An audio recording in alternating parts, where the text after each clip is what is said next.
Assalamu alaikum warahmatullahi wabarakatuh. Bismillahirrahmanirrahim. This is I am Shiza Otto from Yes Lawyer Forum page. So today the topic to teach you is the proceedings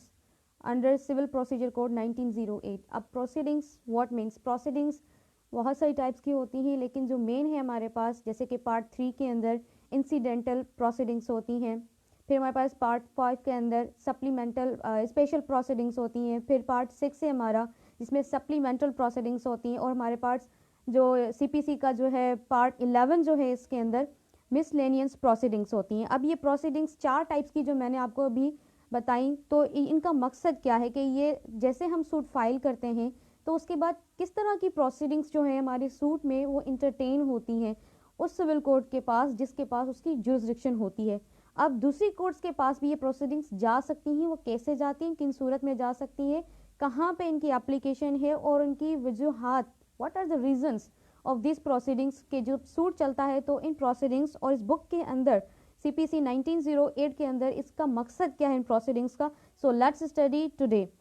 part 3 of CPC 1908 incidental proceedings. अब नाम से ही जाहिर है incidental यानी कि कोई अचानक से ही मतलब वजह क्रिएट हो जाए ताकि ये प्रोसीडिंग्स उस सूट के दौरान इंटरटेन हो सकें। अब वो क्या वजूहत हो सकती हैं, जैसे कि कमीशंस हो गया। अब कमीशंस कैसे कि कमीशन एक कमिश्नर ऑफिसर अपॉइंट होता है बाय द कोर्ट। कोर्ट के पास पावर है कि वो एक कमीशन अपॉइंट करे। कमीशन क्यों अपॉइंट करे कि जो एविडेंस, जो विटनेसेस जो अपीयर ना हो सके उनके लिए जो है हम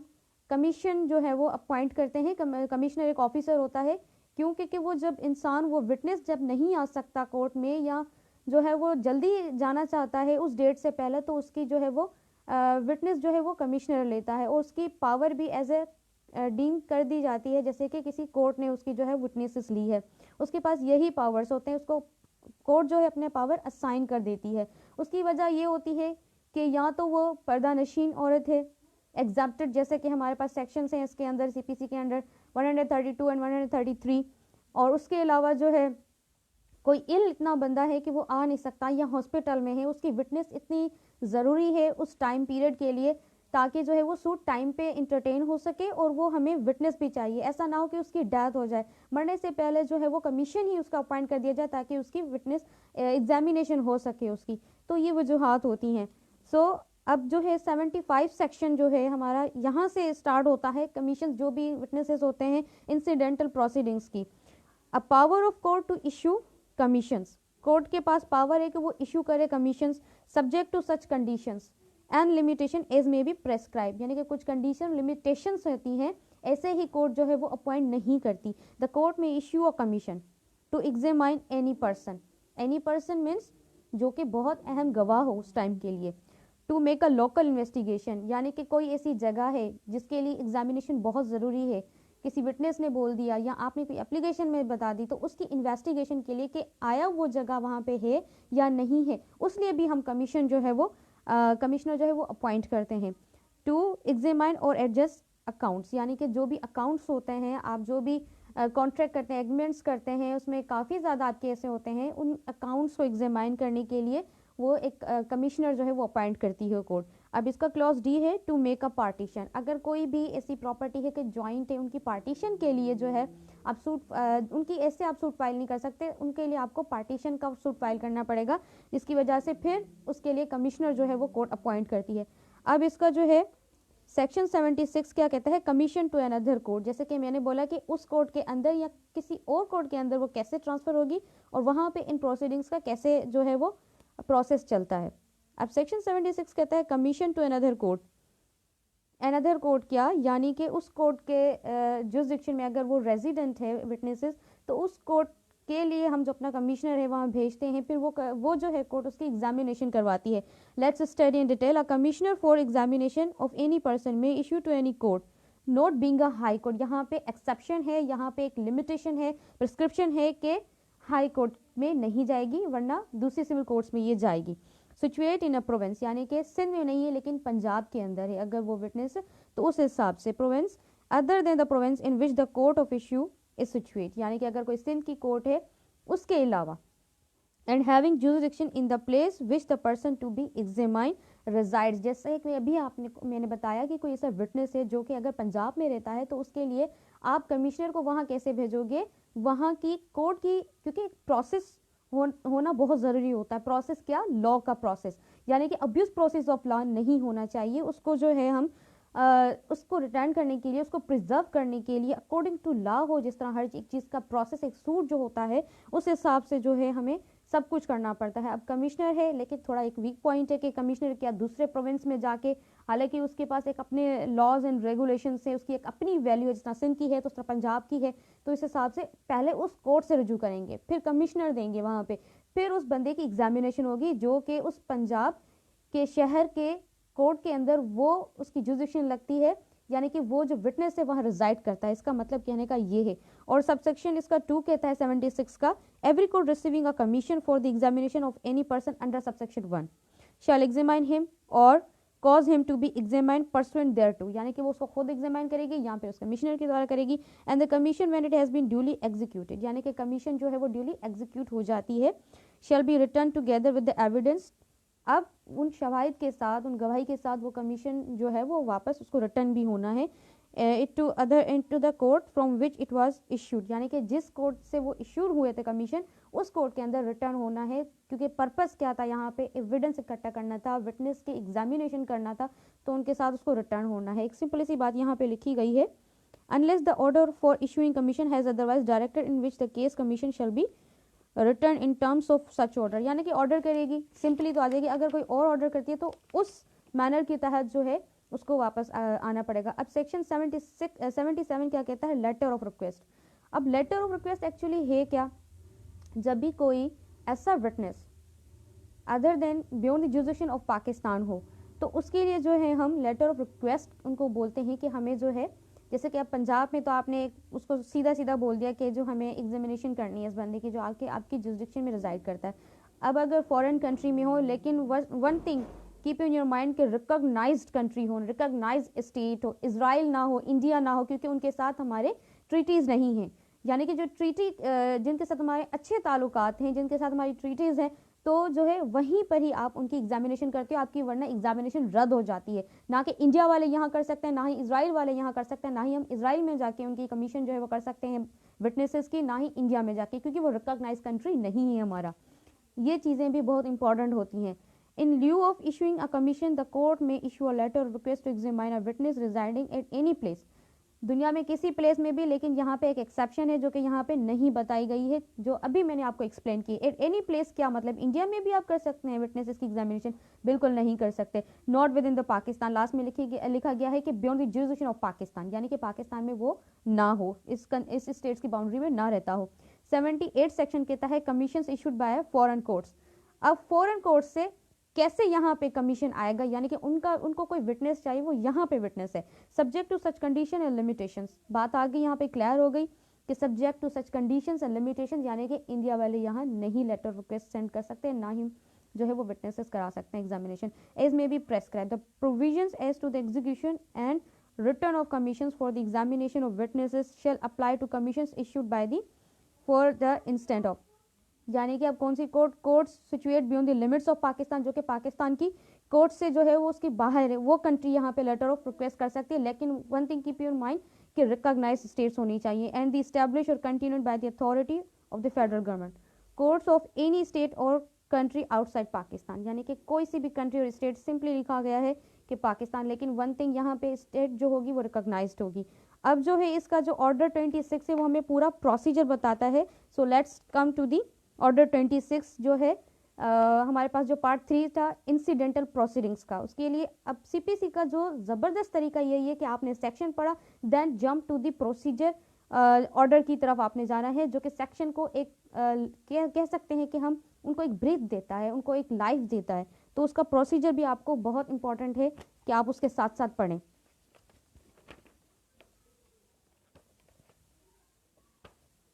अब ऑर्डर 26 सीपीसी 1908 हमें इसका प्रोसीजर बताता है, incidental proceedings part 3 of civil procedure code 1908। यहाँ पे ये है कि किन केसेस में, सबसे पहले इसका जो रूल है कहता है केसेस इन विच कोर्ट में इशू टू एग्जामिन विटनेसेस, क्योंकि ये हमारे पास क्या ग्राउंड्स होते हैं, क्योंकि हम जनरल अगर बोले कि हमारे पास किस चीज़ के ग्राउंड्स होते हैं, जिस तरह के कोई रिजेक्शन हो गया या सूट फॉर डिसमिसल हो गया, तो उसके लिए हमारे पास ग्राउंड्स होता है ना, कोर्ट्स के पास क्या ग्राउंड्स होंगे कि वो इशू करेगी कमीशन, क्योंकि कोर्ट तो खुद भी तो उसको कंपेल कर सकती है विटनेस को कि वो कोर्ट में आए। सबसे बेहतर तो प्रोसेस यही है, ठीक है। एनी कोर्ट में in any suit issue a commission for the examination on interrogatories or otherwise. इंट्रोगेटरीज यानी कि कोई सवाल जवाब है कि इनके पास डॉक्यूमेंट्स हैं, फिर उन डॉक्यूमेंट्स के ऊपर क्वेश्चंस होते हैं, फिर उनका रिप्लाई होता है, तो इन चीज़ों के लिए भी जो है ना टाइम वेस्टेज ना हो, तो इंट्रोगेटर्स के लिए भी वो कमीशन जो अपॉइंट कर देती है, ठीक है। फिर उसके बाद of any person resident with in the local limits of his jurisdiction who is exempted under this court, यानी कि उस कोर्ट की जुरिसडिक्शन में वो इंसान रहता है, जैसे कि पर्दा नशीन औरत है, वो कोर्ट में जाहिर नहीं हो सकती, तो उसके लिए भी हम एज ए कमीशन जो है अपॉइंट करेंगे, उसकी घर पे जाके, उसकी उस रेजिडेंट पे जाके जो है उसकी लेगी। या फिर कोई गवर्नमेंट ऑफिसर है या कोई ऐसे किसी रैंक पे है जो कि फेडरल गवर्नमेंट या प्रोविंशियल गवर्नमेंट जो है हमें एक लिस्ट तैयार करके देती है कि ये जो ऑफिसर्स हैं ये एग्जाम्प्टेड हैं, ये अपना सीट पोजीशन छोड़ के आएंगे तो स्टेट को नुकसान होगा, हालांकि वो उस कोर्ट की जुरिसडिक्शन में भी रहते हैं, क्योंकि बात तो ये है ना कि जुरिसडिक्शन में ना हो इस हिसाब से। लेकिन ये दो जो है सेक्शन 132 एंड 133 एग्जाम्प्टेड पर्संस जो है उनके लिए भी आया वो उस जुरिसडिक्शन में रहते हैं, उनके लिए भी जो है वो कमीशन कोर्ट अपॉइंट करती है। वाज़े तौर पे यहाँ पे बता दिया फ्रॉम अटेंडिंग द कोर्ट और हु इज फ्रॉम सिकनेस, यानी कि कोई इतना बीमार आदमी है कि अपने हॉस्पिटल के बेड से उठ नहीं सकता और इन केस उसकी डेथ हो सकती है, तो उसके लिए भी उसका विटनेस जो है वो एग्जामिनेशन हमारे लिए बहुत इंपॉर्टेंट है, क्योंकि सूट की प्रोसीडिंग्स के लिए ताकि जस्टिस सही हो सके उस हिसाब से तो है ये अपॉइंट होता है। Informative unable to attend it, ठीक है। अब इसमें जो इम्पोर्टेंट जो है कि persons for whose examination commission में इशू, अब यहाँ पे रूल 4 की तरफ हम जंप करेंगे, ऑर्डर 26। अब क्यों, कौन कौन से लोग हैं जिनकी जो है वो एग्जामिनेशन होती है, persons for whose examination commission में इशू एनी कोर्ट में in any suit issue a commission for the examination, any person resident beyond the local limits of that court, ठीक है। Any person who is about to leave such limits, यानी कि उसको कोई urgency है, कोई sufficient cause है, तो वो एप्लीकेशन फाइल कर सकता है कोर्ट के अंदर और वो ये बोल सकता है कि आप जो है वो मेरी एग्जामिनेशन जल्द कर दें, ठीक है। क्यों, क्योंकि उसके पास सम्मन जा चुका होता है, ऐसे तो उसको वही नाजिल नहीं होती, उसके पास सम्मन जा चुका होता है, सम्मन टू विटनेस ऑर्डर 16 में हम जैसा कि डिस्कस करके आए हैं उस हिसाब से, ठीक है। फिर सी जो इसका कहते हैं any person in the service of Pakistan, यानी कि कोई भी ऑफिशियल ऑफिसर, यहाँ पे सिंपल एक बात है, यानी कि वो अटेंड नहीं कर सकता कोर्ट की प्रोसीडिंग्स को, उसकी एग्जामिनेशन कोर्ट में होना बहुत ज़रूरी है लेकिन हो नहीं रही उस हिसाब से। Such commission may be issued to any court not being a high court within the local limits of whose jurisdiction such person resides or to any pleader or other person whom the court issuing the commission may appoint, यानी कि वो बंदा जो है इस court की jurisdiction से हटकर है, यानी कि अदर प्रोविंस में, यहाँ पे वही बात आ गई सेक्शन 76 वाली। इसका सब रूल 3 है, the court on issuing any commission under this rule shall direct whether the commission shall be return to itself or to any subordinate court, यानी कि वो जो है वो खुद जो है आएगा या किसी सबऑर्डिनेट कोर्ट के तहत वो आएगा इस हिसाब से। अब बाकी जो इसमें इंपॉर्टेंट चीज़ें हैं, जैसे कि अभी हमने लेटर ऑफ रिक्वेस्ट डिस्कस किया, रूल 6 के अंदर है, फिर रूल 7 के अंदर है उसकी कैसे डिपोजिशन होगी, कैसे रिटर्न होगा, तो ये सारा इस तरह से है। अब चलते हैं पार्ट 5 की तरफ।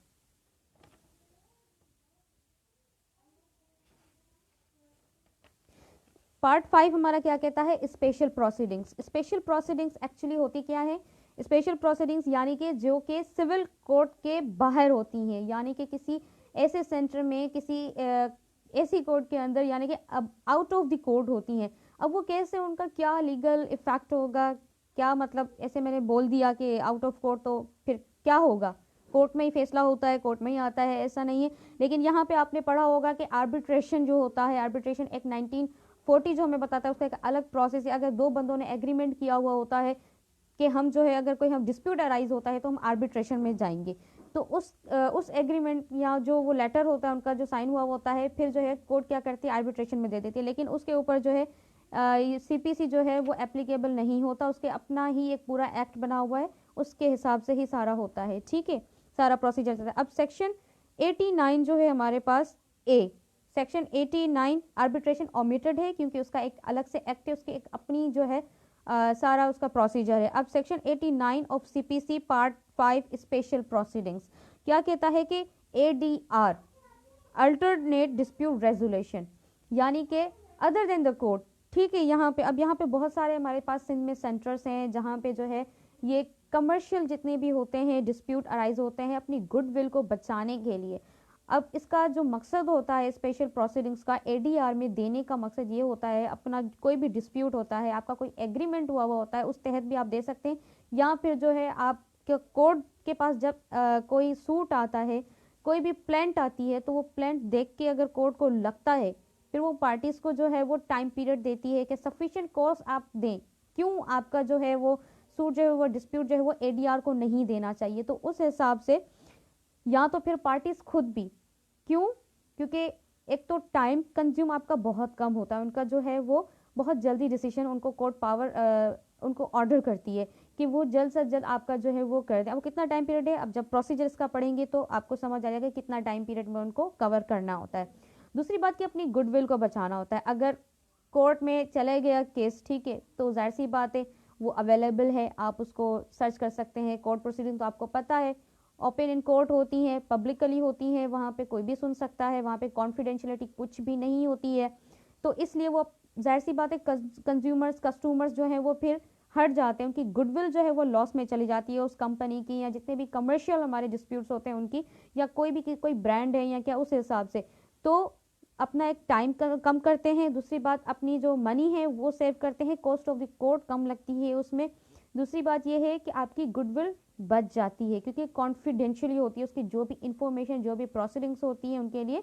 वो बहुत जो है वो कॉन्फिडेंशियल होती है, क्योंकि उनको लॉ ऑर्डर करता है कि इसको आपने कैसे भी करके कॉन्फिडेंशियल रखना है, तभी तो ये आउट ऑफ द कोर्ट हो रहा है सब कुछ। और उनकी गुडविल भी इस तरह बच जाती है, रेपुटेशन बच जाती है उनकी, क्योंकि रेपुटेशन जिस ब्रांड की अच्छी जितनी होगी, भले वो ब्रांड कितना ही मजबूत क्यों ना हो, कितना ही अच्छा क्यों ना हो, क्यों ही उसकी कितनी कॉपियाँ क्यों ना हो, वो ओरिजिनल क्यों ना हो, लेकिन एक दफ़ा उसकी रेपुटेशन गिरी मार्केट में, उसकी गुडविल गिरी, तो जाहिर सी बात है उसको बहुत लॉस हो सकता है, चाहे वो कुछ महीनों का ही लॉस क्यों ना हो।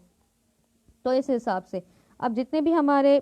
कॉन्ट्रैक्ट्स होते हैं, एग्रीमेंट्स होते हैं, वो भी आप लेके जा सकते हैं इसके अंदर। और आपके पास टॉर्ट जो हैं, जो भी टॉर्ट वाले होते हैं वो भी आप इसमें जा सकते हैं। ADR के पास आप फैसले लेके जा सकते हैं अपने डिस्प्यूट जो भी हैं, ठीक है। अब ADR के दो मेथड है हमारे पास, एक तो मीडिएशन और एक है हमारे पास कंसिलिएशन। इन दोनों में थोड़ा सा ही डिफरेंट है, ज़्यादा कोई इतना खास फर्क नहीं है। सो लेट्स स्टडी के ये है क्या चीज़, ठीक है। अब सेक्शन 89 ए मैंने आपको क्लियरली बता दिया कि ये एक्चुअली ADR है क्या, इसके दो पार्ट्स होते हैं, मीडिएशन कंसिलेशन। और आर्बिट्रेशन जो होता है उसके लिए अलग से अपना एक बना हुआ है, उसकी एक अलग से ही अपनी प्रोसीडिंग्स है। ये सिंध अमेंडमेंट है सेक्शन 89A। अब इसके लिए जो है ऑर्डर कौन सा है, इसके लिए ऑर्डर जो हमारे पास है इसके लिए वो है 10, जो कि एग्जामिनेशन ऑफ पार्टीज वाला था। अब उसमें 10 जो ए है उसमें जो ऑर्डर 10 है उसके जो रूल 1A है वहाँ से जो अमेंडमेंट आई है सिंध की, उसमें सारा ADR का प्रोसेस बताया गया है। So let's study.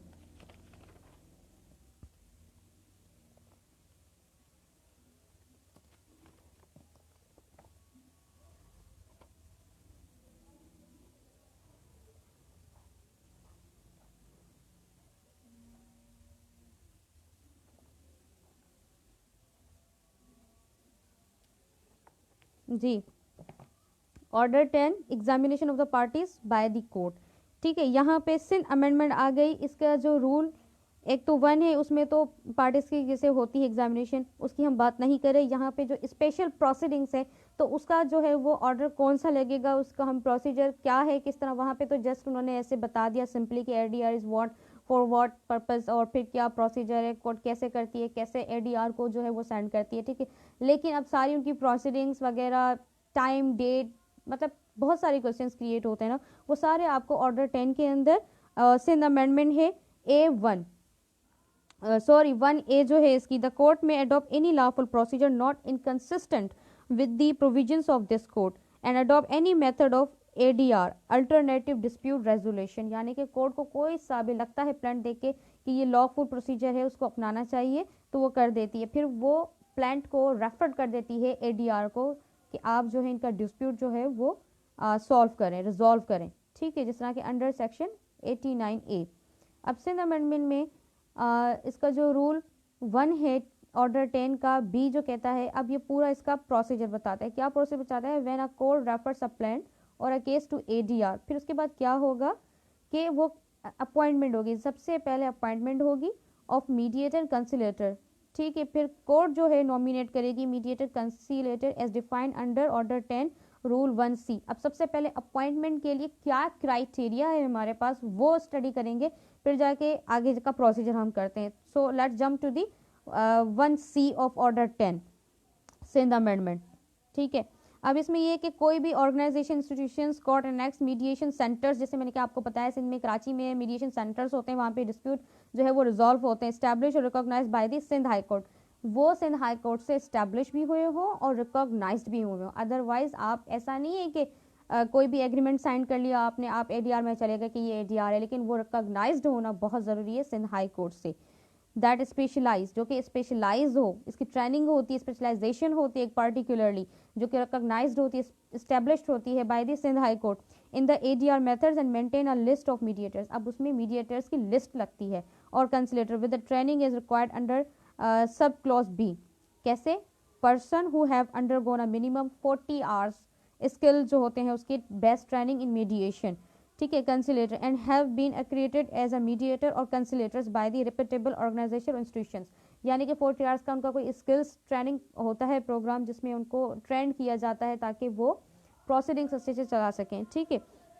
फिर हमारे पास यहाँ पे सी में बताया गया कि कोई भी जज nominated by the court to conduct ADR, कोई सा भी जज जो कि नॉमिनेट किया गया हो, जाहिर सी बात है कोई क्राइटेरिया होगा, कुछ चीज़ होगी उस हिसाब से,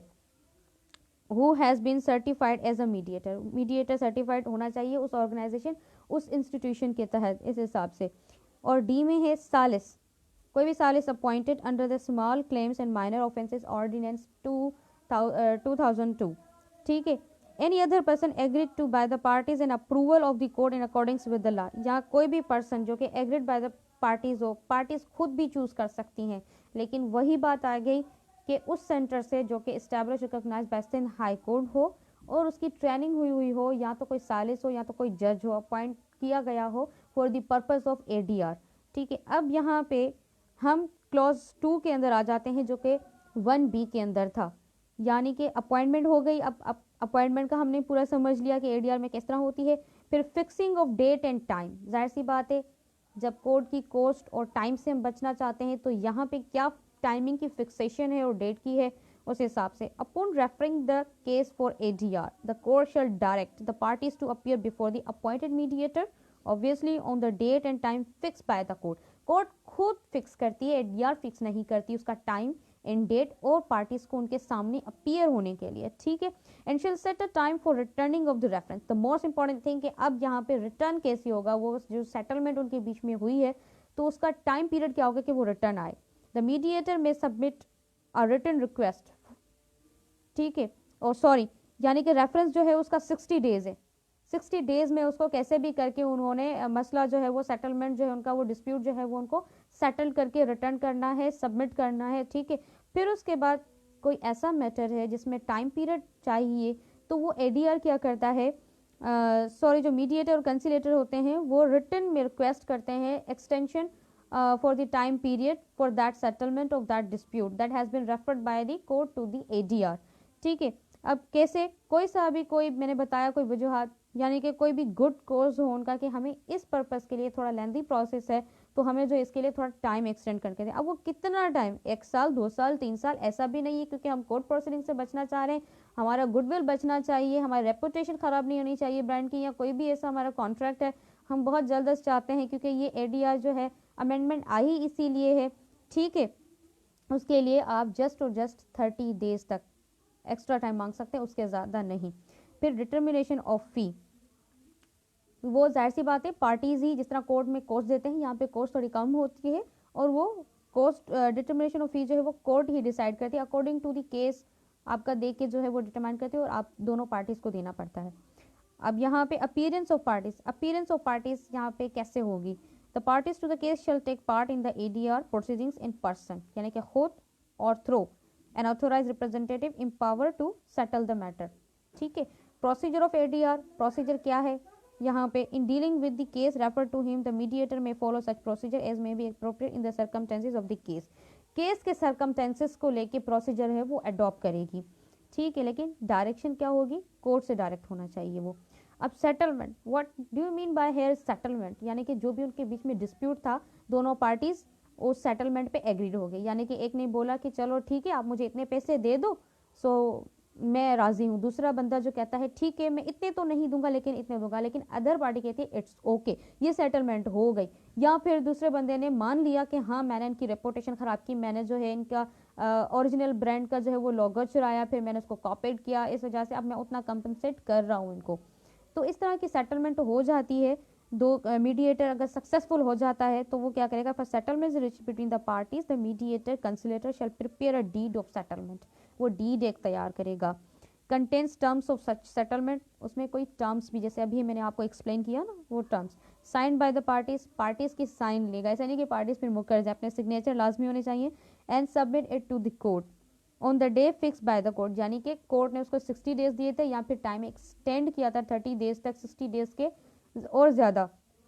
तो कुल मिला के कितना हुआ कि अगर 90 तो उसमें जो है उसने देना चाहिए, ठीक है। Together with the certificate that the settlement between the parties was voluntarily, अब ये सर्टिफिकेट भी देगा कि दो पार्टीज के दरमियान जो है मैंने वो वॉलंटरली जो है सेटलमेंट हो गई, कोई कंपल्जन नहीं था। अब प्रिपरेशन ऑफ अ डिक्री, अब ऐसा नहीं है कि जो सेटलमेंट हो गया तो जो है वो एडीआर फैसला भी सुना देगा और अवार्ड भी दे देगा दोनों को, ठीक है, इस तरह नहीं होता। वो सेटलमेंट जो है वो कोर्ट में सबमिट कराना बहुत ज़रूरी होती है। उसके बाद प्रिपरेशन ऑफ डेक्री जो होती है वो कोर्ट से ही होती है। Upon the receipt of the deed of settlement and after hearing the parties the court may pass judgment and decree in terms of the settlement। अब कोर्ट की जो जजमेंट और डेक्री आती है वो कैसे आती है, in the terms of settlement, जो भी सेटलमेंट होती है उस लिहाज से, ठीक है। फिर इसके बाद जो है फेलर ऑफ सेटलमेंट, अब सेटलमेंट ना हो सके, लाजमी तो नहीं है कि अगर कोई भी आप जो है वो दे देते हैं केस कोई भी सूट वगैरह इस हिसाब से, तो फिर वो लाजमी नहीं है कि उसकी सेटलमेंट ही हो जाए। मीडिएटर्स ऐसे बते फेल भी हो जाते, पार्टीज नहीं भी मानती है, तो फिर उसका क्या प्रोसीजर होगा, क्या वो फिर बाहर हो जाएगा, रेजिडिकेट आ जाएगा उसके ऊपर, ऐसा बिल्कुल नहीं है, फिर वो कोर्ट के अंदर आएगा। Failure of settlement if no settlement reach between the parties including if any of the parties refuses, जाहिर सी नहीं है कि दोनों पार्टीज उन दोनों में से कोई भी ना चाहती हो, रिफ्यूज कर रही हो, सेटलमेंट ना हो, तो इस हिसाब से the mediator shall record the statement, वो उसकी स्टेटमेंट लेगा उस फैक्ट्स की and submit to the court on or before the fix date, यानी कि अब ऐसा नहीं कि 90 डेज तक या 60 डेज तक वो जो इंतजार करता रहे, 60 दिन पूरे हो जाए उसके बाद जो मैं कोर्ट में उस दिन भी हो सकती है या उससे पहले भी करवा सकता है। तो ये डायरेक्टरी प्रोविजन है, मैंडेटरी नहीं है। अब इसके बाद commencement of trial, commencement of trial obviously court में if no settlement is reached with the allocated time period, means 60 days or maybe extended 90 days, the case shall proceed in court without delay on day basis, यानी कि ऐसा नहीं है कि फिर court में जो है वो प्रोसीडिंग्स डिले होती रहे, लिहाजा वो ट्रायल में चला जाता है, यानी कि वो कोर्ट में फिर आ जाता है, ठीक है, इस हिसाब से। अब यहाँ पे एक एक्सेप्शन है कि एडीआर में जब हो तो उसके ऊपर कानूनी शहादत जो है वो एप्लीकेबल नहीं होगी, उसके प्रोविजंस, उसके आर्टिकल्स और सिविल प्रोसीजर कोड के भी नहीं होंगे, क्योंकि अगर होंगे तो जाहिर सी बात है टाइम पीरियड एक्सटेंड होगा, फिर एडीआर देने का मकसद ये है, सेंट अमेंडमेंट देने का मकसद यहाँ पे इस हिसाब से। अब यहाँ पे इसमें 1D है, 1D में क्या है कि प्रोहिबिशन, जैसे कि मैंने आपको बताया कि कॉन्फिडेंशियली जो है वो बहुत प्रिजर्व करना इंपॉर्टेंट है यहाँ पे, ठीक है, क्योंकि उसकी गुडविल बच जाए, उसकी रेपुटेशन बच जाए, वो जो है वो डिस्पोज ना हो। अब ये क्या है कि प्रोहिबिशन किसके ऊपर, मीडिएटर के ऊपर, कि वो प्रोसीडिंग्स में अपीयर ऐसे ना हो एज अ विटनेस, यानी कि वो खुद ही गवाह ना हो या वो खुद जो है वो बिहाफ पार्टी का ना कर रहा हो, एक फेवरेटिज्म ना कर रहा हो, इस हिसाब से। अब prohibition of making record any information, settlement document, anything disclose to the mediator during the ADR proceeding shall be kept confidential, ठीक है। यहाँ पे अब इसका थर्ड है prohibition of production of document in any proceedings, no communication or any kind of documentation made during the ADR process can be produced in the court, यानी कि कोई भी अगर प्रोड्यूस किया गया हो ADR के अंदर कोई भी डॉक्यूमेंटेशन तो उसको भी कॉन्फिडेंशियल रखना है, ठीक है, उसको प्रोड्यूस नहीं करना कोर्ट के अंदर। Prohibition of using information, no communication made in the ADR proceedings including the information disclose and views express shall be used in other related proceedings whatsoever, ठीक है। अब जो ये पार्ट हमारे पास फिफ्थ था, स्पेशल प्रोसीडिंग्स एक्चुअली क्या होती हैं, किन किन केसेस पे एप्लीकेबल होती हैं, ये फैमिली केसेस पे भी एप्लीकेबल होती हैं, उसके अलावा आपका कोई टोर्ट का मसला है, कोई ऐसा एक्सीडेंटल मसला है, या तो फिर जिसमें जो है आपके कोई एग्रीमेंट है कि हमारे पास जब कोई डिस्प्यूट क्रिएट हुआ तो हम जो है वो कोर्ट जाने के बजाय हम एडीआर में जाएंगे या आर्बिट्रेशन में जाएंगे उस हिसाब से। तो इसका जो प्रोसीजर पूरा बताया गया था ऑर्डर 10 के अंदर, वन रूल 1A के अंदर, जो कि सिंध अमेंडमेंट आई है। ठीक, हमने इसका पूरा एक प्रोसीजर स्टडी कर लिया है। अब चलते हैं सप्लीमेंटल प्रोसीडिंग्स के ऊपर। सप्लीमेंटल प्रोसीडिंग्स एक्चुअली होती क्या हैं, किन सूरत में होती हैं और इनकी क्या रीजंस हैं जो कि सीपीसी के अंदर दिए गए। ये आपके पास एक बहुत अच्छी समझ लें कि एज बीइंग प्लेंटिव जो है ना, आपके पास एक बहुत ज़रूरी रेमेडी है, एक स्पेशल समझ, एक गिफ्ट है, रेमेडी आपके पास क्या है। सप्लीमेंटल प्रोसीडिंग्स क्या होती हैं, एक्चुअली उन सूरत में होती हैं कि जब डिफेंडेंट अगर कोई फ्रॉडी आपको लग रहा हो या आपको लग रहा हो कि वो आपकी जायदाद को जो कि डिस्प्यूट में है, the subject matter of the suit है, उसके ऊपर अगर कोई डैमेज हो रहा हो या उसको डिस्पोज कर रहा हो या उसको सेल कर रहा हो थर्ड पार्टी को, फिर थर्ड पार्टी, फिर फोर्थ पार्टी, इस तरह जब वो हाथ बाय हाथ चलती जाएगी प्रॉपर्टी तो बहुत मुश्किल हो जाएगा कोर्ट के लिए उसको रिकवर करवाना। तो इसलिए ये एप्लीकेशंस आप देते हैं इसके कोर्ट के अंदर, और ये एप्लीकेशंस किस स्टेज पे, कब, कैसे और कहाँ तक, इसका क्या टाइम प्रोसीजर है, ताकि आप जो है वो रेमेडी अवेल कर सकें। ये तो आप प्लेंट के साथ भी दे सकते हैं, जैसे कि suit for specific performance, declaration and permanent injunction. Sorry, इसमें हम इंजक्शन डाल देते हैं, फिर हम प्रेयर में जो है वो परमानेंट इंजक्शन मांग लेते हैं कि भाई इसमें जो है इंटरफेरेंस ना करे, कोर्ट उसको ऑर्डर कर दे डिफेंडेंट को कि किसी भी थर्ड पार्टी को अगर उसने सेल किया है या नेगोशिएशन की है उसके साथ वर्बली, तो जो है वो बाज आ जाए यहाँ से। ठीक है, इस हिसाब से अब ये सप्लीमेंटल प्रोसीडिंग्स आप अपनी प्लेंट के साथ भी एप्लीकेशन फाइल कर सकते हैं, उसके साथ अटैच कर सकते हैं, या फिर after the filing suit at any stage of the suit when do you realise those thing, तो आप उसके साथ सप्लीमेंटल प्रोसीडिंग्स में जा सकते हैं, कोर्ट इंटरटेन कर सकती है, लेकिन before the passing decree or pronounce judgement. ठीक है, उसके बाद नहीं। In order to prevent the ends of justice from, यानी कि यहाँ पे एक हमारे पास एक मैगजिम भी है, एक्स डेबिशियो जस्टिटी, यानी कि to prevent the abuse process of law, यानी कि अब्यूसिव प्रोसेस ऑफ लॉ ना क्रिएट हो, इस हिसाब से ये हमें जो है सप्लीमेंटल प्रोसीडिंग्स कोर्ट के अंदर दी गई हैं, ये आपके पास रेमेडी दी गई है। अब ठीक है, यहाँ पे जैसे कि अब कोर्ट में प्रेस्क्राइब और डिटरमाइन, ऐसा नहीं है कि कोर्ट जो है उस चीज़ को मान लेगी, लेकिन अगर कोर्ट को लगेगा तभी वो प्रेस्क्राइब करेगी। अब इसका क्लॉज 1A कह रहा है सेक्शन 94 का, issue a warrant to arrest the defendant and bring him before the court to show cause why he should not give security for his appearance, and if he fails to comply with any orders to security, commit him to the civil prison। ठीक है, अब civil court में जाहिर सी बात है, हम कहते हैं कि पैनल लॉज नहीं है, जैसे कि पीपीसी हमारे पास है, सीआरपीसी है, हम यहाँ पे ज़्यादातर या तो स्पेसिफिक रिलीफ चाहते हैं या तो फिर हम यहाँ पे अवार्ड जो चाहते हैं इन वे ऑफ कंपनसेशन या डैमेजेस क्लेम करते हैं। तो हमारा ये मकसद नहीं होता कि उसको आप सिविल प्रिजन में डाल दें, सिविल प्रिजन अच्छी चीज़ नहीं है, हमें कौन सा रिलीफ मिलेगा उससे, क्योंकि हमारा तो पैसा गया, हमारी तो जायदाद ख़त्म हो गई, दूसरे ने फ्रॉड कर लिया, हमारे पैसे खा गया, लेकिन फिर भी सेल एग्रीमेंट के तहत उसने हमें जो है वायलेशन कर दी, हमें नहीं दिए पैसे, ना तो हमें वो जगह दी, या हमारा कोई एक ख़ास चीज़ जो मूवेबल थी वो उसने लॉस कर दी। तो इस हिसाब से अगर उसको सिविल प्रिजन में डाल दिया जाएगा, क्या ये रिलीफ आपको मिल सकेगा? बिल्कुल प्लेंटिफ को वो रिलीफ नहीं मिलेगा। ये तो एक किस्म का रिवेंज है, थोड़े टाइम के लिए गुस्सा है जो ख़त्म हो जाता है। लेकिन अब इंपॉर्टेंट चीज़ जो यहाँ पे ये है कि अगर कोई डिफेंडेंट आ नहीं रहा, इन पर्सन प्रोड्यूस नहीं हो रहा, कोर्ट ने इशू किया हुआ है कि आप इन पर्सन आए, फिर भी वो नेग्लिजेंस रहा है या फिर अपने प्लीडर के तहत नहीं आ रहा है, डिले पे डिले प्रोसीडिंग्स कर रहा है, तो इस हिसाब से जो है वो इशू वारंट करेगी उसका अरेस्ट किया जाए, और उस पर सफिशिएंट कॉज भी दिया जाएगा कि वो सिक्योरिटी जो है वो क्यों नहीं उसके कर रहा है। ठीक है, फिर इसका क्लॉज बी है सेक्शन 94 का, direct the defendant to furnish security, produce any property belonging to him. अगर कोई भी उससे प्रॉपर्टी उसकी बिलोंग करती है तो उससे उसको सिक्योरिटी मतलब देनी पड़ेगी, पैसे देने पड़ेंगे। ठीक है, and to place at the disposal of the court or order the attachment of any property, यानी कि कोई भी ऐसी प्रॉपर्टी उसको अटैच कर लेगी कोर्ट जो है। अब सी के अंदर क्या है हमारे पास, grant a temporary injunction and in case of disobedience commit the person guilty thereof to the civil prison and order that his property be attached and sold. Attach भी कर दी जाएगी और सोल्ड भी कर जाएगी, कोई भी अगर वो ऑर्डर ऑफ द कोर्ट को नहीं समझता है, नहीं मानता, उसको ऑबे नहीं करता। अब जो इसका क्लॉज सी है वो हमें बताता है ऑर्डर 38 और ऑर्डर 39 में आप जंप करेंगे तो आपको वो पूरा एक प्रोसीजर बताते हैं कि जहाँ पे टेम्पररी इंजेक्शन के लिए आप कैसे, आपको कोर्ट कब ग्रांट करेगी कब ग्रांट नहीं करेगी, उसके लिए आपके पास ग्राउंड्स क्या होंगे। सो लेट्स स्टडी। सबसे पहले तो हमने यहाँ पे जो क्लॉज ए और बी पढ़ा, उससे जो रिलेट करता है वो हमारा ऑर्डर 38 करता है कि arrest and attachment before judgement. अब वो कैसे, कोई भी डिफेंडेंट है, अब रूल 1 इसका कह रहा है कि जो है where defendant may be called upon to furnish security for appearance where at any stage of the suit, क्योंकि supplemental proceedings at any stage of the suit है, लेकिन उसके लिए ग्राउंड्स होंगे तभी जाके वो एप्लीकेबल होगी। जैसे कि इसका सबसे पहले बताया गया है कि अगर कोई भी डिफेंडेंट की इंटेंशन है कि वो डिले कर रहा है, ठीक है, प्रोसीडिंग्स को, उस हिसाब से, या एब्सेकॉन्ट है, आ ही नहीं रहा, और is about to abscond to leave the jurisdiction of that court in which the suit has been filed, या has dispose or remove of the local limits jurisdiction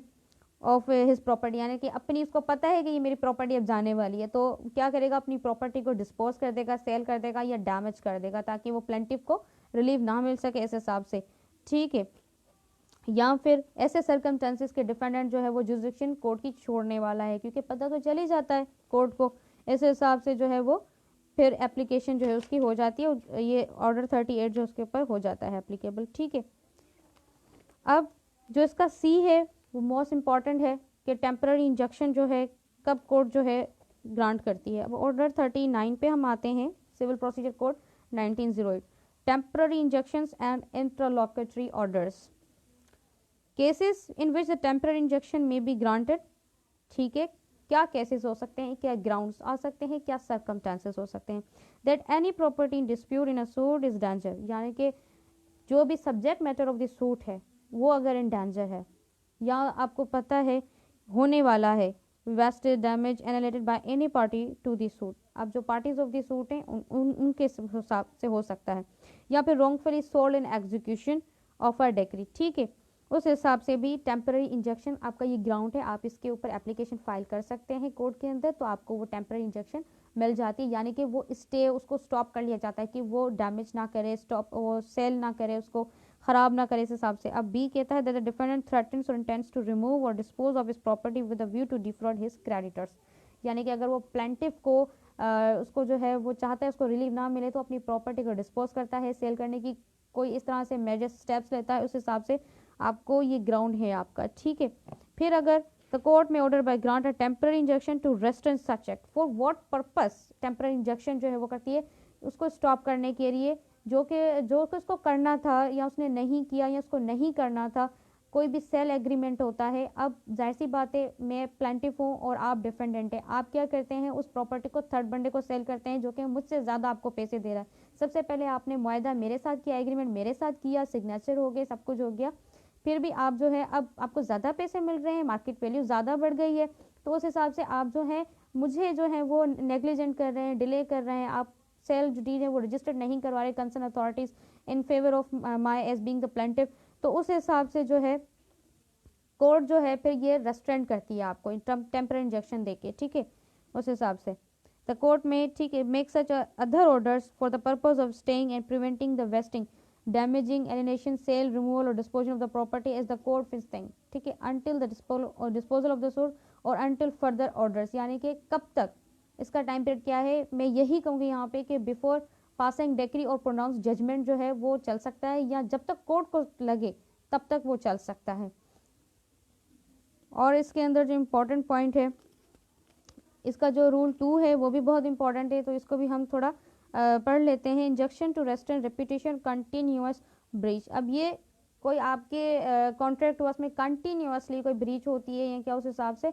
और इसमें टॉट भी आता है, कॉन्ट्रैक्ट नहीं सिर्फ टॉट भी इसमें इंक्लूडेड है, अगर कोई इस तरह होता है तो उसके ऊपर भी आप एप्लीकेशन फाइल कर सकते हैं। और अब इसमें हम जो है इंटरलॉकेटरी ऑर्डर्स बहुत इंपॉर्टेंट है, कोर्ट कोई भी ऑर्डर कर सकती है ड्यूरिंग दी प्रोसीडिंग्स, ठीक है, क्या कर सकती है कि जिस तरह से अगर कोई भी ऐसी प्रॉपर्टी है, ठीक है, अगर आप लगता है कोर्ट को कि वो डैमेज हो सकती है, वो ख़राब हो सकती है, तो उस हिसाब से वो ऑर्डर करेगी कि इसको सेल कर लिया जाए और फिर इसमें जो भी कैश या होगा वो कोर्ट में डिपॉजिट हो जाए, फिर जो है वो प्लेंटिफ को या उस सक्सेसफुल पार्टी को जो है वो दिया जाएगा। Let's study the court may on the application of any party to a suit order the sale by any person named in such order and in such manner and on such terms as it thinks fit of any movable property being the subject matter of such suit. अब यहाँ पे movable property की बात आ गई, immovable की बात नहीं हो रही, क्योंकि ख़राब हमेशा मूवेबल्स होती हैं. जिस तरह के कोई टमाटर्स हैं, कोई सब्जी है, कोई भी ऐसे जैसे चावल हैं, कोई भी ऐसी चीज़ है जिस पे हमारा एग्रीमेंट हुआ था, अब वो subject matter of the suit है. सब्जेक्ट मैटर होना भी बहुत इंपॉर्टेंट है, तब भी जाके वो इंटरलोक्यूटरी ऑर्डर जो है वो पास करेगी. इस हिसाब से फिर जो है उसको अटेस्ट करेगी before the judgement, or which is subject to speedy and natural decay, यानी कि नेचुरल डिके, सड़ जाए, ख़राब हो जाए जल्दी, or which for any other just and sufficient cause it may be desirable to have sold at once. ठीक है, अब इसमें बस यही चीज़ इंपॉर्टेंट थी. और फर्दर भी इसमें बहुत सारी जैसे कि एप्लीकेशंस वगैरह हैं, आप जाहिर सी बात है एप्लीकेशन ही देंगे, आप एप्लीकेशन प्लेंट के साथ भी दे सकते हैं. ठीक है, या आप जब आपको लगे eight any stage of this but before passing the decree और प्रोनाउंसिंग जजमेंट, उसके बाद नहीं. अब जो है यहाँ पे सप्लीमेंटल प्रोसीडिंग्स पार्ट 6 का जो है D clause, appoint a receiver of any property and enforce the performance of his duties by attaching selling his property. यहाँ पे क्या है, अपॉइंटमेंट होती है रिसीवर की. रिसीवर कोर्ट का एक ऑफिसर ही आप समझ लें. वो किस लिए होता है, निगरानी करने के लिए अपॉइंट होता है. कोई भी ऐसे मींस प्रॉफिट होते हैं या कोई भी रेंट होता है, कोई भी पोजीशन किसी ने ली हुई है, लेकिन वो पोजीशन एक सक्सेसफुल एक समझ ले लॉ अबाइडिंग सिटीजन उसमें बैठा हुआ है, अब उसका कहीं और भी जाना मुश्किल है उसके लिए, तो जितना भी रेंट्स वगैरह अकाउंट्स होता है वो कलेक्ट करके वो कोर्ट में जमा कर देता है. ये उसकी ड्यूटी होती है. वो अपॉइंट कैसे होता है और क्यों होता है, उसके लिए हमारे पास ऑर्डर 40 है सिविल प्रोसीजर कोड 1908 का, जो कि clause D section 94 supplemental proceedings का. तो हम इसका प्रोसीजर पढ़ लेते हैं. प्रोसीजर पढ़ना बहुत इंपॉर्टेंट है सेक्शन के साथ.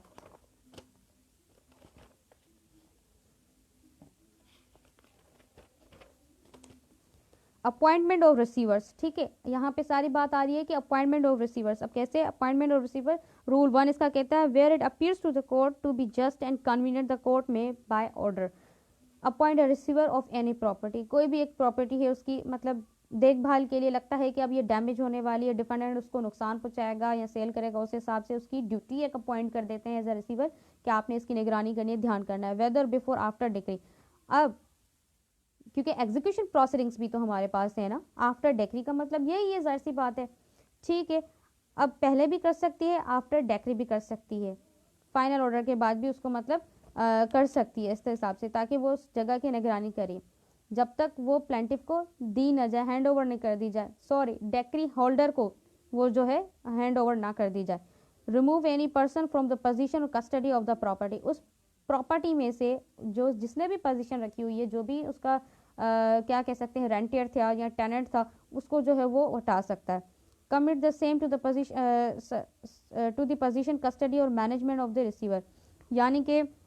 कोई भी वो जगह है उसकी कस्टडी उसकी मैनेजमेंट के लिए, या फिर उसके जितने भी रेंट्स हैं या मींस प्रॉफिट हैं उनको कलेक्ट करेगा. उसकी ये सारी ड्यूटीज़ होती हैं रिसीवर की, क्योंकि कोर्ट खुद तो जाके आउट ऑफ द कोर्ट ये नहीं कर सकती. कोर्ट का तो काम ही प्रोसीडिंग चलाना है अपनी कोर्ट के अंदर, तो वहीं पे उसकी जुरिसडिक्शन है. अब जाहिर सी बात है उस प्रॉपर्टी के लिए तो उसको कोई ऑफिसर तो अपॉइंट करना पड़ेगा. उसके लिए एक पार्टिकुलर जो हमारे पास रूल्स एंड रेगुलेशंस दिए गए हैं वो सीपीसी के अंदर दिए गए हैं. ठीक है, अब डी जो इसका कहता है confer upon the receiver all such powers as to bringing and defending suits and for the realisation, management, protection, preservation and improvement of the property, the collection of the rents and profits as I have told you before thereof, the application and the disposal of such rents and profits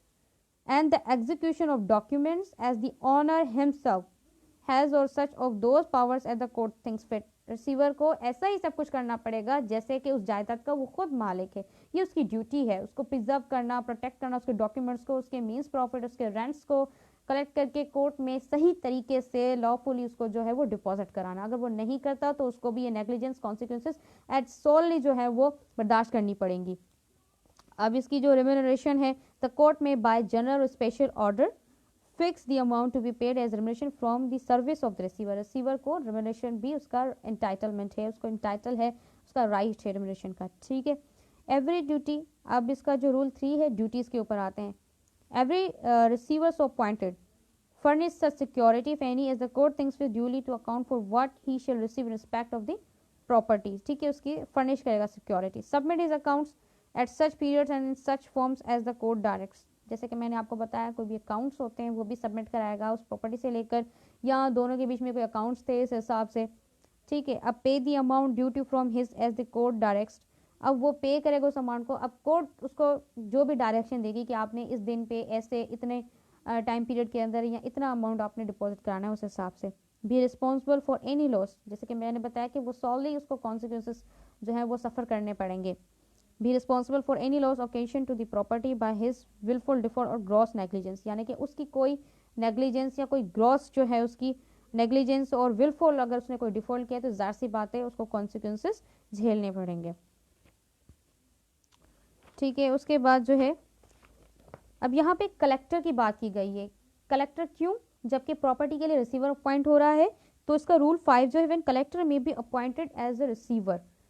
ठीक है। अब ये supplemental proceedings जो हम section 94 पढ़कर आए उसमें तो कलेक्टर का कहीं नाम नहीं था, अब इसके प्रोसीजर में कैसे नाम आ गया ऑर्डर 40 के अंदर, तो इसीलिए ऑर्डर्स पढ़ना बहुत इंपॉर्टेंट है। कोई उसका न्यू प्रोसीजर, कोई उसकी नई चीज़ उभर कर आती है एक सेक्शन की, तो वो लाइव देता है बाकी सेक्शन को, जो कि उसका ऑर्डर होता है, उसका कंसर्न। तो हम इसको पढ़ते हैं यहाँ पे, where the property is land paying revenue to the government, कोई भी ऐसी ज़मीन है जो कि रेवेन्यू पे करती है गवर्नमेंट को, उसके लिए आपको रिसीवर नहीं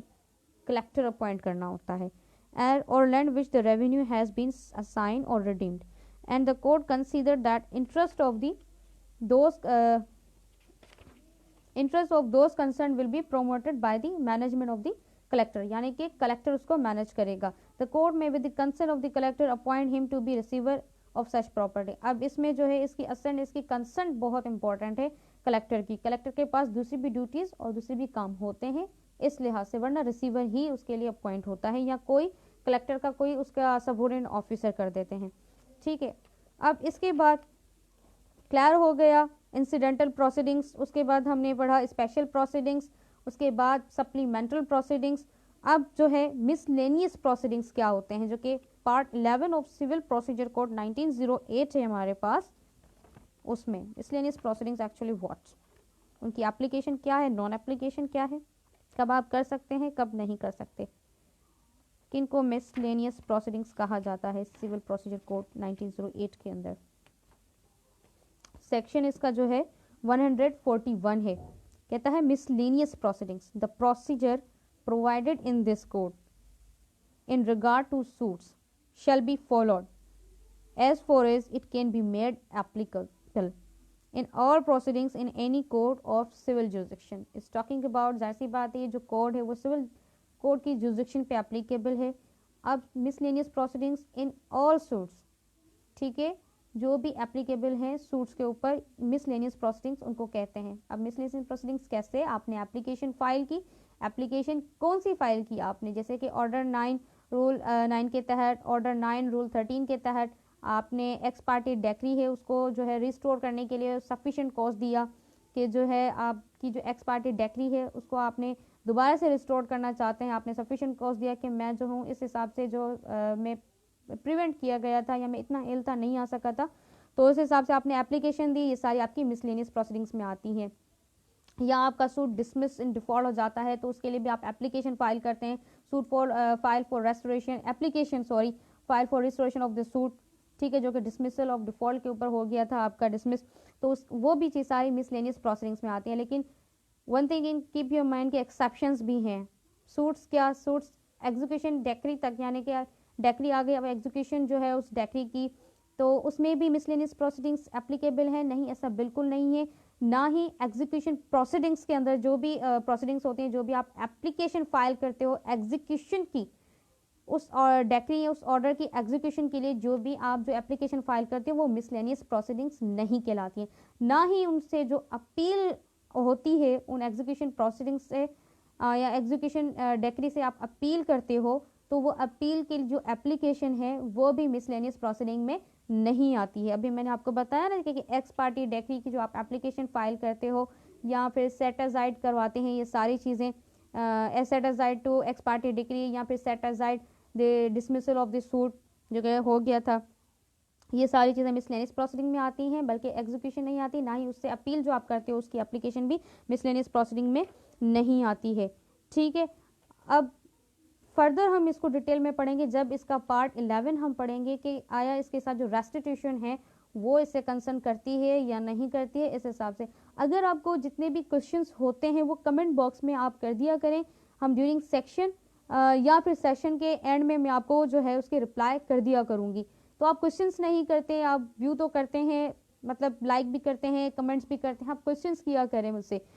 ताकि मैं आपको उस क्वेरीज के जितने भी क्वेश्चंस हैं उनके आंसर आपको कर सकूं और हर एक चीज़ क्लियर हो सके, क्योंकि सेक्शन का मकसद ही यही है कि डिस्कशन हो और आपकी हर एक चीज़ क्लियर होनी चाहिए। सीपीसी तो आप घर में भी बैठ के पढ़ सकते हैं, किसी अच्छे आप टीचर से भी पढ़ सकते हैं, लेकिन इस सेशन करने का मकसद, इतना टाइम आपको देने का मकसद ही है कि आप क्वेश्चन करें, डिस्कशन हो, आप भी सीखें, कुछ मुझे भी आपसे सीखने का मौका मिले कि जितने क्वेश्चन होंगे मेरी जो है वो सीपीसी की ग्रिप भी बहुत ज़्यादा अच्छी हो जाएगी। अदरवाइज तो जो मैं पढ़ूंगी आपको बताऊंगी, जो मुझे समझ आएगा आपको भी उतना समझ आएगा, यानी कि हम अपनी लर्निंग स्किल को थोड़ा इन्हेंस करें, थोड़ा बढ़ाएं। वो कैसे बढ़ेंगे? थ्रू दी क्वेश्चनिंग करेंगे, डिस्कशन करेंगे, तो इस हिसाब से बढ़ेगा। अदरवाइज सीपीसी ऐसे बैठ के नहीं पढ़ने वाला सब्जेक्ट है, इसको डिस्कस करना, इसमें से क्वेश्चंस करना, बहुत सारे क्यूरीज होते हैं। इस हिसाब से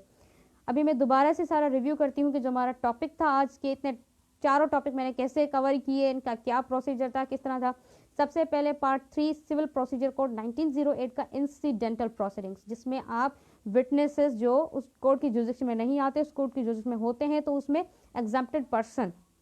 उनके लिए कमिश्नर अपॉइंट होता है, एक ऑफिसर होता है, या फिर इस कोर्ट के अदर देन किसी और प्रोविंस के अंदर वो विटनेस है, उसकी विटनेस की एग्जामिनेशन होना भी बहुत ज़रूरी है। ठीक है, या फिर इन पर्सन नहीं आ रहा, वो बंदा इतना बीमार है और उसकी जो है वो गवाही बहुत ज़रूरी है उस सूट के लिए,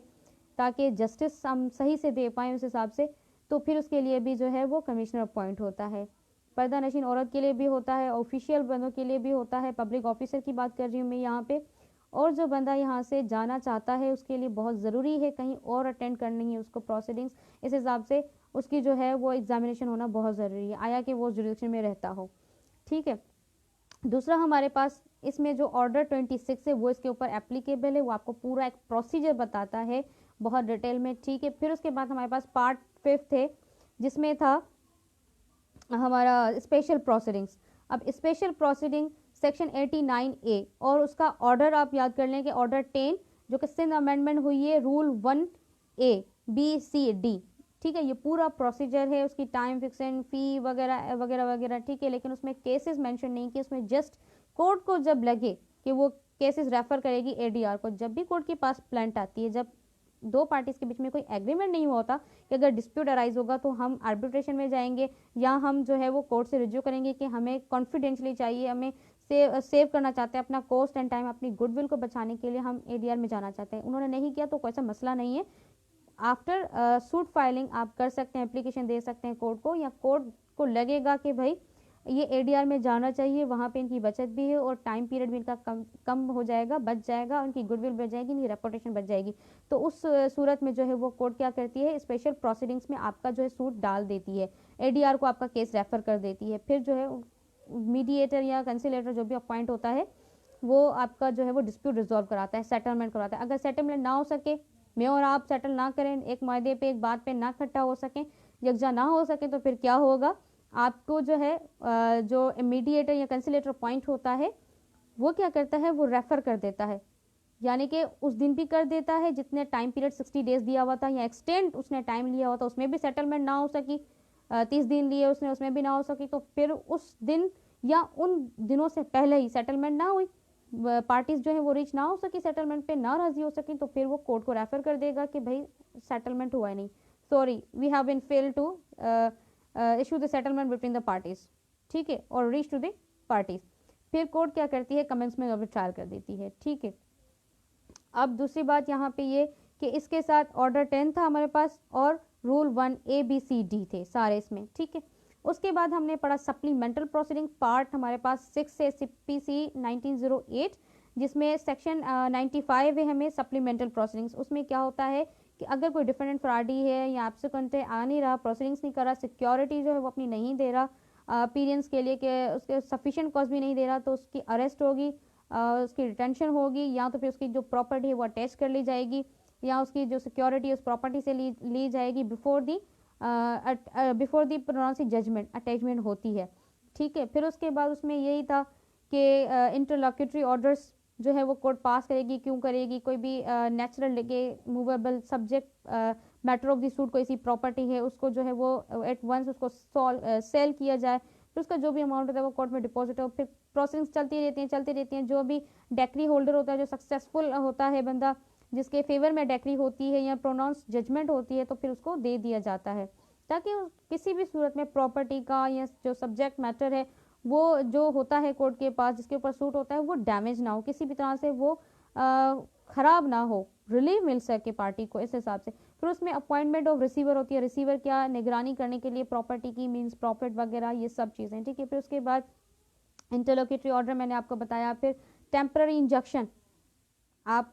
सूट फाइल करने के साथ भी एप्लीकेशन दे सकते हैं, एट एनी स्टेज भी दे सकते हैं। जब आपको लगे कि डिफेंडेंट जो है उस प्रॉपर्टी को डैमेज कर रहा है या सेल कर रहा है, थर्ड पार्टी से नेगोशिएशन में लगा हुआ है, आपको पता पड़ रहा है इस हिसाब से, तो आप टेम्पररी इंजंक्शन जो है वो क्लेम करते हैं, कोर्ट से फाइल करते हैं एप्लीकेशन। अगर कोर्ट को लगता है इन ग्राउंड्स के ऊपर इसकी एप्लीकेशन है तो वो आपको दे देती है, अदरवाइज नहीं। अब यहाँ पे इसको मैं वाजे तौर पे करती चलूँ कि और ग्रांड्स कैसे, यानी कि जैसे कि आपका कोई सहन है, आपका घर है, वहाँ पे किसी ने बिल्डिंग बना ली है, उसकी खिड़कियाँ वगैरह दरवाजे आपके सहन के अंदर से मतलब नज़र पड़ रही बिल्कुल सामने, तो इसका एक्चुअल जो डैमेज है आपको हो रहा है, आपकी प्राइवेसी जो लीक हो रही है, आपकी प्राइवेसी पे असर पड़ रहा है, आपके पर्दे पे असर पड़ रहा है, तो उस हिसाब से आप टेम्पररी जो है वो इंजेक्शन ले सकते हैं ऊपर कि टेम्पररी इंजेक्शन, या फिर आप उसके लिए परमानेंट इंजेक्शन भी ले सकते हैं कि भाई ये खिड़की दरवाजे अपने यहाँ पे बंद करें, या आप उस पूरी बिल्डिंग को ही जो है वो गिरा दें, तो भी कोर्ट आप ये ग्राउंड लेके कोर्ट जो है वो इंजेक्शन ग्रांट कर देती है, उसकी बिल्डिंग ही गिरा देती है कि आपने यहाँ पे बिल्डिंग खड़ी ही नहीं करनी, खड़ी करनी है तो उसकी खिड़कियाँ दरवाजे इस सहन की तरफ ना आए हो, क्योंकि प्राइवेसी उनकी हो रही है। ऐसा कोई डैमेज, इर्रेपरेबल डैमेज कहते हैं कि वो असरटेन ना हो, उसकी कंपनसेशन से जो है ना रिलीफ ना मिल सके, सिंपल सी यही बात है। कोई भी ऐसा नुकसान, कोई भी ऐसी चीज़ जिसका पैसों में जो है कंपनसेशन में जो है आपको रिलीफ ना मिल सके, उस हिसाब से भी इंजेक्शन जो है वो ग्रांट की जाती है।